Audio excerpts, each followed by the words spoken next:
मनुष्य इस श्लोक में चाहे जिस रूप में रहे वह अपने स्वरूप के अनाभिज्ञ रहता है। दूसरे शब्दों में भौतिक जगत में हमारा अस्तित्व हमारे पापपूर्ण जीवन के बहुगुणी फलों के कारण है। अज्ञान ही पापपूर्ण जीवन का कारण है और पापपूर्ण जीवन ही इस भौतिक जगत में अस्तित्व का कारण है। मनुष्य जीवन ही वह द्वार है जिससे होकर के इस बंधन से बाहर निकला जा सकता है। अतः वेद हमें धर्म, अर्थ, काम और मोक्ष का मार्ग दिखलाकर बाहर निकालने का अवसर प्रदान करते हैं। धर्म या ऊपर संतुत अनेक प्रकार के यज्ञ हमारी आर्थिक समस्याओं को स्वतः हल कर देते हैं। जनसंख्या में वृद्धि होने पर भी यज्ञ संपन्न करने में हमें प्रचुर भोजन, प्रचुर दूध इत्यादि मिलता रहता है। जब शरीर की आवश्यकता पूर्ण होती रहती है तो इंद्रियों को तुष्ट करने की बारी आती है। अतः वेदों में नियमित इंद्रिय तृप्ति के लिए पवित्र विवाह का विधान है। इस प्रकार मनुष्य भौतिक बंधन से क्रमशः छूट करके उच्च पद की ओर अग्रसर होता है और मुक्त जीवन की पूर्णतया परमेश्वर का सान्निध्य प्राप्त करने में है। वह पूर्णतया यज्ञ संपन्न करके प्राप्त की जाती है, जैसा कि पहले बताया जा चुका है। फिर भी यदि कोई व्यक्ति वेदों के अनुसार यज्ञ करने के लिए तत्पर नहीं होता तो वह इस शरीर में सुखी जीवन कैसे आशा कर सकता है। फिर दूसरे लोक में दूसरे शरीर से सुखी जीवन जीने की आशा तो व्यर्थ ही है। विभिन्न स्वर्गों में भिन्न भिन्न प्रकार की जीवन सुविधाएं हैं और जो लोग यज्ञ करने में लगे रहते हैं उनके लिए तो सर्वत्र परम सुख मिलता है। किंतु सर्वश्रेष्ठ सुख वह है जिसे मनुष्य कृष्ण भावनामृत के अभ्यास द्वारा वैकुंठ जाकर प्राप्त करे।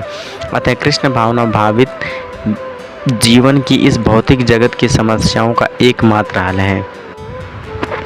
ये विभिन्न प्रकार के यज्ञ वेद सम्मत हैं और ये सभी विभिन्न प्रकार के कर्मों से उत्पन्न हैं। इन्हें इस रूप में जानने पर तुम मुक्त हो जाओगे। जैसा कि पहले ही बताया जा चुका है, वेदों में कर्ता वेद के अनुसार विभिन्न प्रकार के यज्ञों का उल्लेख है। चूँकि लोग देहात्म बुद्धि में लीन हैं, अतः इन यज्ञों की व्यवस्था इस प्रकार की गई है कि मनुष्य उन्हें अपने शरीर, मन अथवा बुद्धि के अनुसार संपन्न कर सके। किंतु देह से मुक्त होने के लिए ही इन सब का विधान है। इसी की पुष्टि यहाँ पर भगवान ने अपने श्रीमुख से की है। हे परम तप, द्रव्य यज्ञ से ज्ञान यज्ञ श्रेष्ठ है। और हे पार्थ, अंतोगत्वा सारे कर्म यज्ञों का अवसान दिव्य ज्ञान से होता है। समस्त यज्ञों का यही एक प्रयोजन है कि जीव को पूर्णतया ज्ञान प्राप्त हो, जिससे वह भौतिक कष्टों से छुटकारा पाकर अंत में परमेश्वर की दिव्य सेवा कर सके। तो भी इन सारे यज्ञों की विविध क्रियाओं में रहस्य भरा है और मनुष्य को यह रहस्य जान लेना चाहिए। कभी कभी कर्ता की श्रद्धा के अनुसार यज्ञ विभिन्न रूप धारण कर लेता है। जब यज्ञकर्ता की श्रद्धा दिव्य ज्ञान के स्तर तक पहुंच जाती है तो उसे ज्ञान रहित दिव्य यज्ञ करने वाले से श्रेष्ठ माना जाता है, क्योंकि ज्ञान के बिना यज्ञ भौतिक स्तर पर रह जाते हैं और इससे कोई आध्यात्मिक लाभ नहीं हो पाता। यथार्थ ज्ञान का अंत कृष्ण भावनामृत में होता है, जो दिव्य ज्ञान की सर्वोच्च अवस्था है। ज्ञान की उन्नति के बिना यज्ञ मात्र भौतिक कर्म बना रहता है, किंतु जब उसे दिव्य यज्ञ के स्तर तक पहुंचा दिया जाता है तो ऐसे सारे कर्म आध्यात्मिक स्तर प्राप्त कर लेते हैं। चेतना वेद के अनुसार ऐसे यज्ञ कर्म कभी कभी कर्मकांड कहलाते हैं और कभी कभी ज्ञान कांड। यह यज्ञ वही श्रेष्ठ है जिसका अंत ज्ञान हो। तुम गुरु के पास जाकर सत्य को जानने का प्रयास करो, उनसे विनीत होकर के जिज्ञासा करो और उनकी सेवा करो। स्वरूप सिद्ध व्यक्ति तुम्हें ज्ञान प्रदान कर सकते हैं, क्योंकि उन्होंने सत्य का दर्शन किया है। निस्संदेह आत्म साक्षात्कार का मार्ग कठिन है, अतः भगवान का उपदेश है कि उन्हीं से प्रारंभ होने वाली परंपराओं से प्रामाणिक गुरु की शरण ग्रहण की जाए।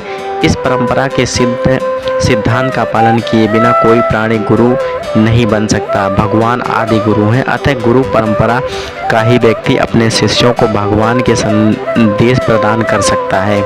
कोई अपनी निजी विधि का निर्माण करके सुप्रसिद्ध नहीं बन सकता, जैसा कि आजकल के मूर्ख पाखंडी करने लगे हैं। भागवत का कथन है, धर्मपद का निर्माण स्वयं भगवान ने किया है। एतायो मनोधर्म या सूक्ष्म तर्क से सही पद प्राप्त नहीं हो सकता, ना ही ज्ञान ग्रंथों के स्वतंत्र अध्ययन से कोई आध्यात्मिक जीवन में उन्नति कर सकता है। ज्ञान प्राप्ति के लिए उसे प्रामाणिक गुरु की शरण में जाना ही होगा। ऐसे गुरु को पूर्ण समर्पण करके ही स्वीकार करना चाहिए। अहंकार रहित होकर दास की भांति गुरु की सेवा करनी चाहिए। स्वरूप सिद्ध गुरु की प्रसन्नता ही आध्यात्मिक जीवन को प्रगति का रहस्य है। जिज्ञासा और विनीत भाव के मेल से आध्यात्मिक ज्ञान प्राप्त होता है। बिना विनीत भाव तथा सेवा के विद्वान गुरु से की गई जिज्ञासा प्रभावपूर्ण नहीं होती। शिष्यों को गुरु परीक्षा में उत्तीर्ण होना चाहिए।